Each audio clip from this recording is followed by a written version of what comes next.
toi, je parle bien du vinaigre des quatre voleurs. Les scientifiques se sont accaparés cette découverte et l'ont appelé pendant très longtemps vinaigre antiseptique. Ensuite, ils l'ont enregistré au codex. Et là, à ce moment, il a fallu rendre ces lettres de noblesse à ceux qui l'ont créé, donc aux quatre voleurs. Donc depuis, le vinaigre des quatre voleurs.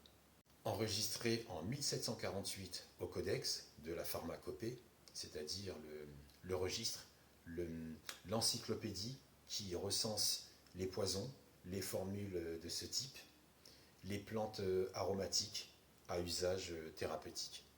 Après, quand tu dis recette, et si on parlait de la composition originelle du vinaigre des quatre voleurs de 1628?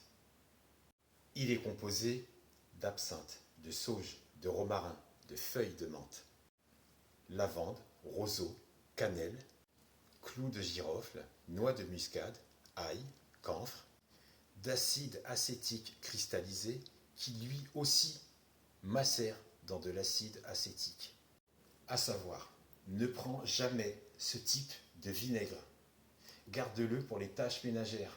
Pourquoi? Parce qu'elle est en plastique et que plastique veut dire microplastique, nanoplastique qui se mélange à ton vinaigre et si tu l'ingères, ça va se loger dans les testicules, ensuite dans le sang, dans le sperme.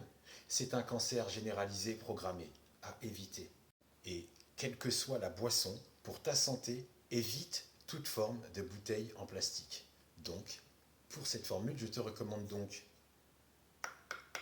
bouteille en verre, vinaigre de cidre.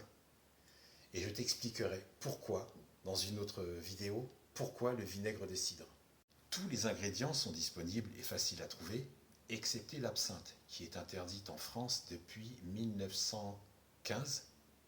Mais on peut regarder les 6 plantes qui constituent l'absinthe, c'est-à-dire anis vert, fenouil, mélisse, hysope, angélique, coriandre. Et pour plus de goût, tu peux rajouter une autre dose de feuilles de menthe et de calamus. Je ne sais pas comment on le prononce. Ah oui, le roseau. J'ai appris que le roseau était comestible, que les tiges étaient tendres et pleines d'amidon. Mais je n'ai jamais goûté. Si tu n'habites pas près d'un étang, tu peux te procurer de la poudre de roseau chez tous les herboristes. Prochainement, je vais parler des ingrédients et du rôle de chacun et des effets que procure en général le vinaigre des quatre voleurs. Et que la paix soit avec toi.